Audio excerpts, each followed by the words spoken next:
like we heard, you can't outrun your spoon. One of the most important parts of taking care of yourself is nutrition. So today we're learning the important role fiber plays in our health and how we can add more to our diets. Here in our Studio 41 kitchen to break it all down for us is registered dietitian nutritionist Christina Burns. Thanks for coming in. Thank you so much for having me. And so you have figured this out through the process of people not listening to you. Yes. And not wanting to do what you say. So like, here, try this is what. Exactly, yeah. So as a registered dietitian, I've done a lot of different things. I've done a lot of one-on-one nutrition counseling, and something I ran into all the time was I would tell people to do certain things or add things to their diet, and they wouldn't do it. And then they'd get frustrated, they wouldn't see results. So I've always loved to cook, and so I figured, you know what? Why don't I just do that for you? Okay. All these things I've been telling you to do and to add into your diet, what if I just gave them to you, made them, they're already there, all you gotta do is eat it or heat it up and eat it and you're good to go. So what is microbiome? So microbiome is a play on the microbiome, right? So that's all of the gut that's in our all the bacteria that's in our gut, and they play a huge role in things like weight loss and also overall health, not just physical health, but mental health too. There's a big connection between the mind and the gut. And so microbiome came from that. It's focused on giving you the foods that are going to feed your microbiome in a delicious way, right? So some of those things are really high in fiber. Yes. Fiber helps keep things regular, as we all know. It helps us feel full and satisfied, which is something that people are like, oh, with plant-based foods, I'm not going to feel very full or satisfied. So we kind of take care of that with adding in all the fiber. And then also feeding those, giving us those good bacteria, which are those probiotics, but in order for those to really thrive and improve our gut health, we need to feed them with prebiotics. Got it. So we need to be giving our bodies those things constantly. Okay, so what do you have for us in front of you right now? Yeah, so right here, these are some examples of some of the meals. So this is some of the meals that I did for this week for my clients. This one is a salad that has chickpeas on it, which are super high in fiber and protein. Also some roasted red onions, some pomegranate seeds, high in antioxidants.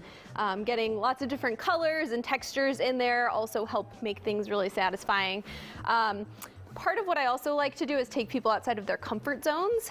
So I like to make sure that the meals are very diverse, not just in the ingredients that are in there, but also in the cultures they represent and the flavors and things like that. So this is a Korean rice cake dish, spicy, that I really love. Oh yeah. Oh, yeah. Yes, but added, not usually super vegetable heavy, so I added in some stir-fried broccoli with garlic and ginger and some spinach in there as well. And then I've got a curried black-eyed pea and collard green dish over quinoa that here. sounds good. This one is, because New Year's, a lot of cultures, it's good luck to have black-eyed peas. Of course. So I did that for kind of the new year.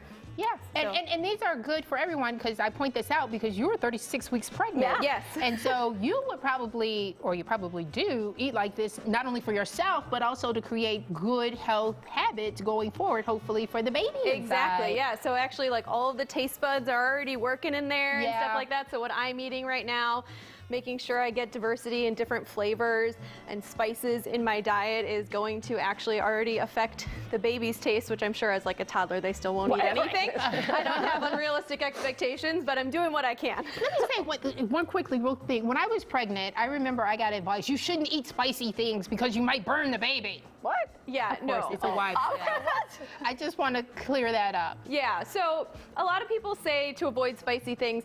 Some of that is if you're dealing with heartburn yourself, spicy foods might aggravate that even more. But it's not going to harm the baby at all. Yeah. Okay. So let's talk a little bit about protein, because a lot of people would look at a dish like this or those dishes and be like, well, that's not going to be enough protein for me. But a lot of these do carry quite a bit. Yes, exactly. So a lot of these foods that I brought with me today are not only high in fiber, but also high in protein, especially for plant-based things. So anybody who knows me knows that one of the things I love the most is beans. Okay. All different kinds of beans. So not only are they super high in fiber, but they're also really great plant-based sources of protein.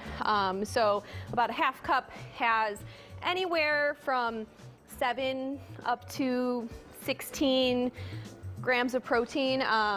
For a serving of beans or lentils. There's different colors, different varieties. I feel like beans can really be a game changer for people to add to their diets, especially if they're looking to go more plant-based. And don't be afraid of the canned ones either, right? No, don't be afraid of the canned ones. I mean, I do think that if you make beans from scratch, dried beans, people who have kind of a bad connotation with beans, it's life-changing. Yeah. To have like really good beans that have been kind of cooking all day.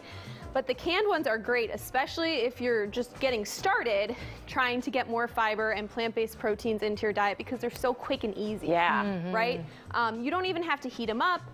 And people that are worried about sodium, if you just rinse the beans before you add them to your meal, that gets rid of like at least 50% of the sodium, and there's no sodium added ones, low sodium ones.